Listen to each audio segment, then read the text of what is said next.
एक नगर में एक राजा था। वह राजा हमेशा भोग विलास के विचारों में ही डूबा रहता। वह सुबह से शाम सिर्फ स्त्रियों के बारे में ही सोचता रहता, जिसके कारण वह अपने राज्य व अपने काम के ऊपर बिल्कुल ध्यान देना छोड़ दे रहा था। उसके मन में हर वक्त स्त्रियों के ही विचार आते रहते। इन्हीं सब के कारण राज्य में दूसरे राजा ने आक्रमण कर दिया। उस राजा के हमले से जैसे तैसे बचकर राजा राज्य से बाहर निकल जाता है। वह भागकर जंगलों में जाकर छुप जाता है, जिसके कारण दूसरे राजा ने उस राजा के राज्य के ऊपर कब्जा कर लिया था। बहुत दिन तक वह राजा इधर उधर भटकता रहा। जैसे तैसे कर कर वह 2 वक्त की रोटी खा पाता था। वह मंदिर या जंगल में रात बिताता।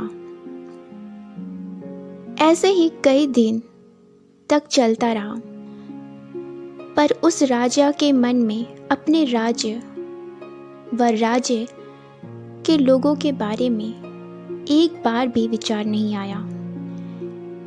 इतना कुछ होते हुए भी वह हमेशा स्त्रियों के ही विचारों में डूबा रहता। उसे भी यह समझ में नहीं आ रहा था उसके साथ ऐसा क्यों हो रहा है।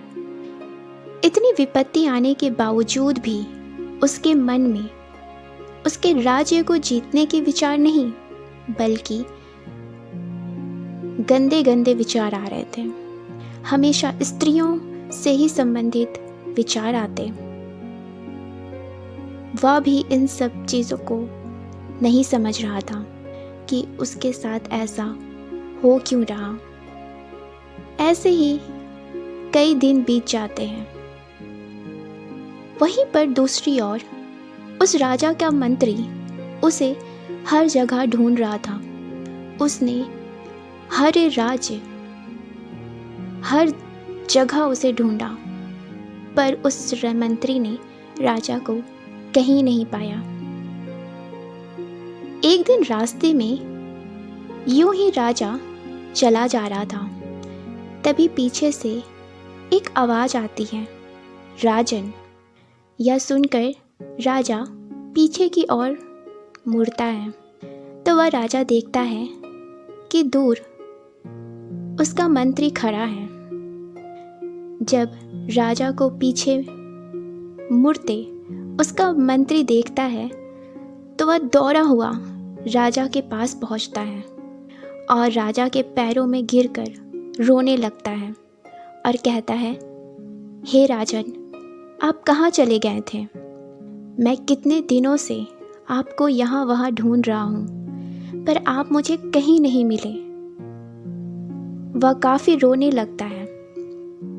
मंत्री के इतना कुछ कहने के बाद भी उस राजा के मुख में कोई भी प्रतिक्रिया नहीं आती है।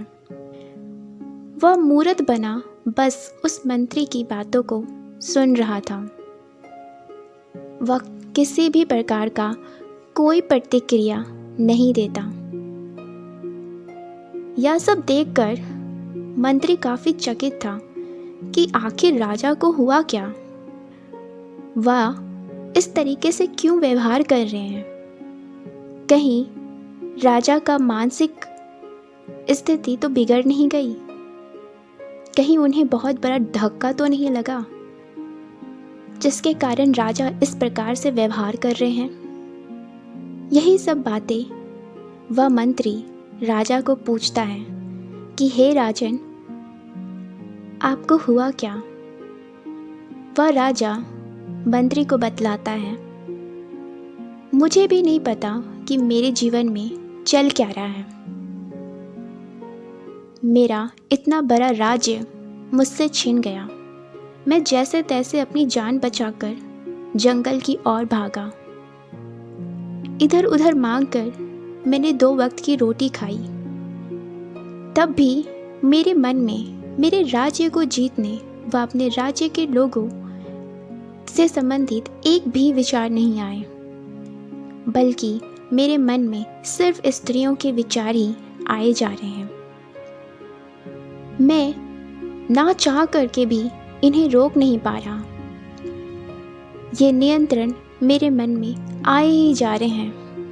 मैं अब इन विचारों से काफ़ी परेशान हो गया हूँ।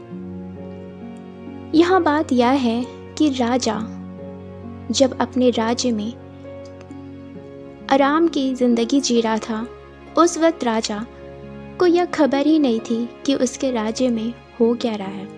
वह हर वक्त अपनी रानियों के ही कमरे में रहता।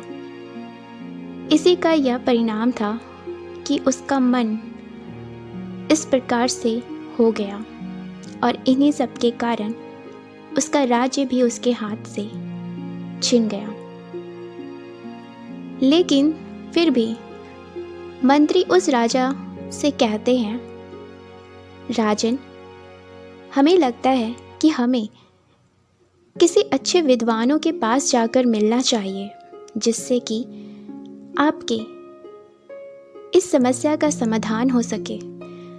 जिन प्रश्नों का उत्तर आप जानना चाहते हो, शायद वो उन विद्वानों के द्वारा आपको मिल सके।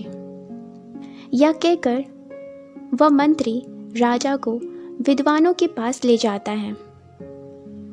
जब मंत्री राजा को विद्वानों के पास ले जाता है तो वहाँ पर बहुत बड़े बड़े विद्वान बैठे हुए थे।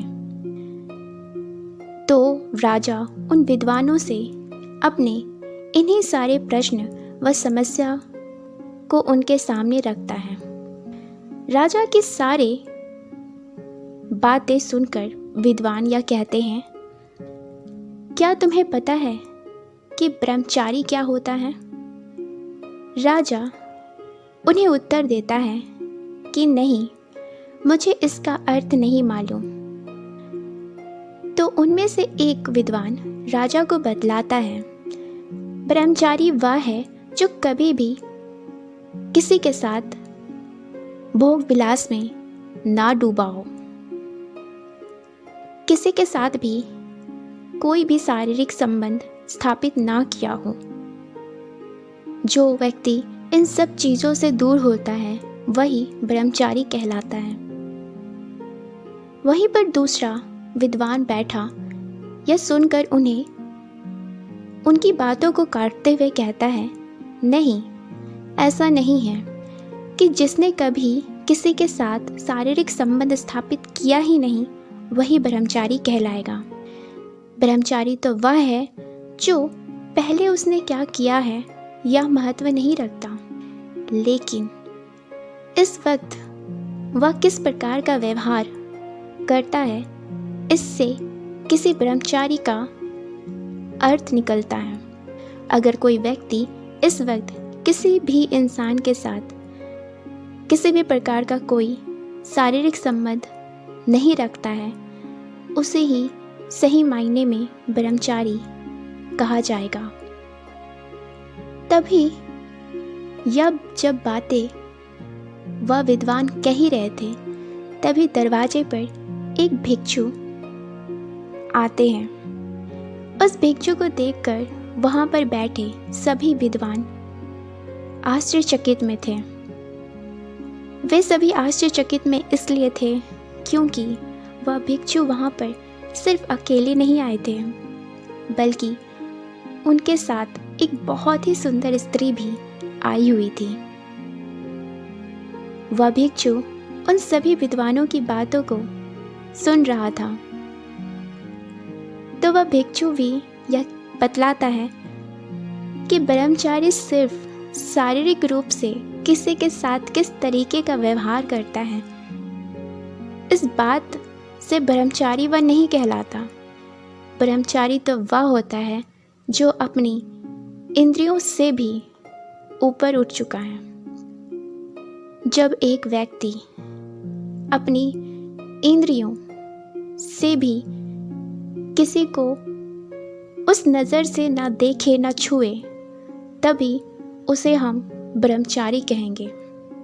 वह भिक्षु बतलाता है, हम किसी के भी साथ हो, चाहे वह स्त्री हो या पुरुष हो, लेकिन जब हम उन्हें सिर्फ स्त्री और पुरुष के ही रूप में देखें, एक शारीरिक ढांचे के रूप में ही देखें, तभी उस व्यक्ति को ब्रह्मचारी कहलाने का हक है। उस भिक्षु की यह सब बात सुन वहाँ पर बैठे सभी विद्वान काफ़ी गुस्सा हो जाते हैं। वे सभी कहने लगते हैं, यह तुम क्या कह रहे हो? जो तुम कह रहे हो, तुम वह किस हक से कह रहे हो? तुम यहाँ पर खुद एक स्त्री के साथ आए हो और तुम हमें ब्रह्मचारी का पाठ पढ़ा रहे हो। भिक्षु कहता है, यही तो मैं यहाँ समझाना चाहता हूँ कि ब्रह्मचारी का अर्थ यह नहीं कि हम किसके साथ हैं या नहीं हैं। ब्रह्मचारी का अर्थ यह है कि हम अपनी इंद्रियों व मन से भी ऊपर उठ गए हैं। और जहाँ तक बात इस स्त्री की है, यह स्त्री मेरी बहन है।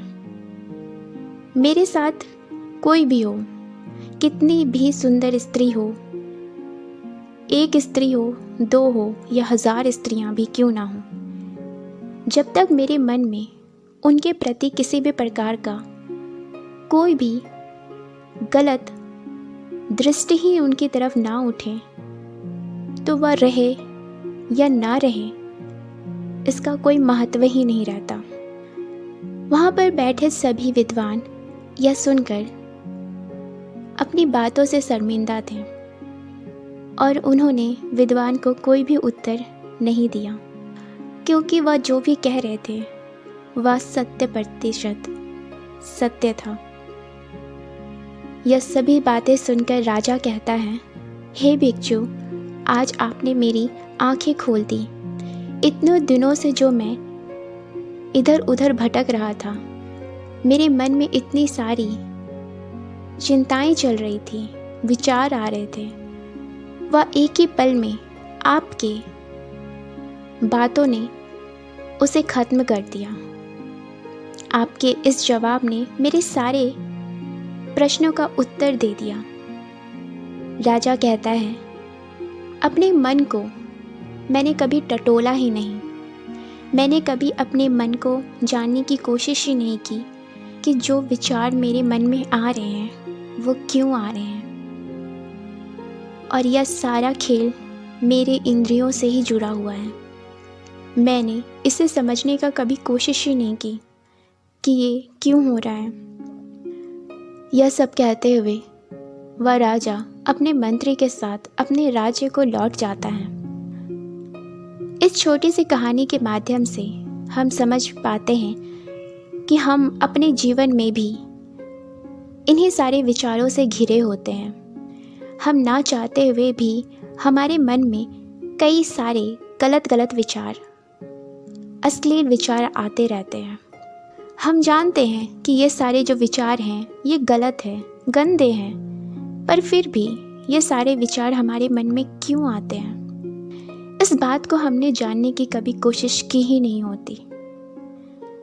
और ऐसा इसलिए होता है क्योंकि हमारे जीवन में हमारा कोई लक्ष्य ही नहीं होता।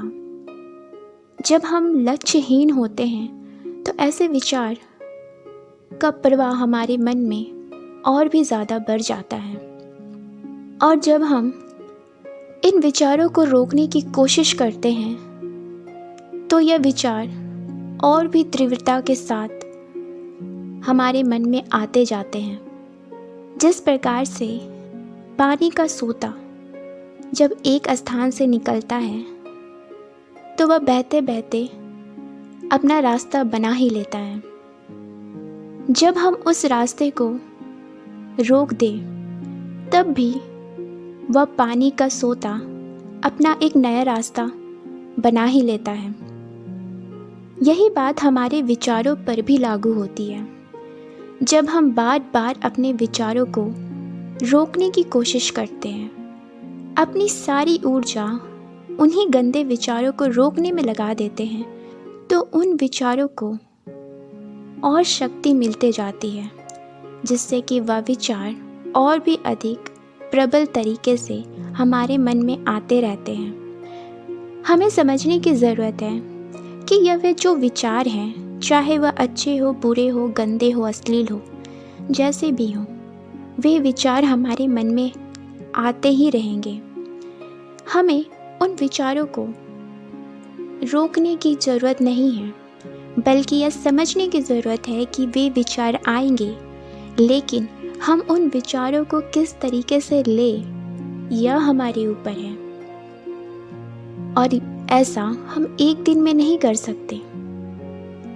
जब हम अपने विचारों को आने से नहीं रोकते, उन विचारों को एक अच्छी दृष्टि के साथ देखना शुरू करते हैं, अपने आप में परिवर्तन लाना शुरू करते हैं, तो हम यह देखेंगे कि धीरे धीरे हमारे मन में यह सारे गलत विचार तो रहेंगे, लेकिन अब वह हमारे ऊपर किसी भी प्रकार का कोई भी प्रभाव नहीं डालेंगे, क्योंकि हम अब उन सभी चीज़ों से काफ़ी ऊपर उठ चुके होंगे, जहाँ पर हमें उन सारे विचारों से फ़र्क ही पड़ना बंद हो जाएगा।